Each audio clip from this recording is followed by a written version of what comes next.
لهم دار السلام عند ربهم، رزقنا الله وإياكم دار السلام بغير حساب ولا سابقة عذاب.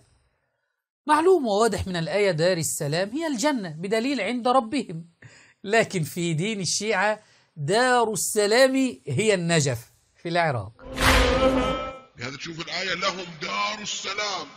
دار السلام من هي؟ قال هذا الأرض مالت أمير المؤمنين نجف الأشرف هي دار السلام. أجل هو شلونه؟ إذا الأرض مالته هي دار السلام، أجل هو شلونه؟ إذا الأرض اللي يدفن فيها أهل الولاية تسمى السلام، دار السلام، أجل صاحبها شو يصير؟ أعظم من السلام.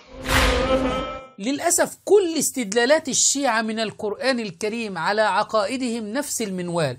تكلموا عن إمامة علي رضي الله عنه يذهب إلى إمامة إبراهيم وإذ ابتلى إبراهيم ربه بكلمات إلى قوله إني جاعلك للناس إمام.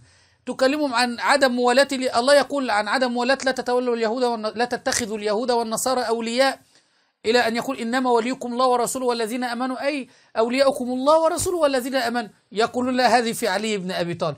لهم دار السلام عند ربهم، الجنة جعلوها هي الأرض النجف التي في العراق التي بها لطم وتطبير وشرك ودعاء لغير الله تبارك وتعالى، عمائم مزيفة.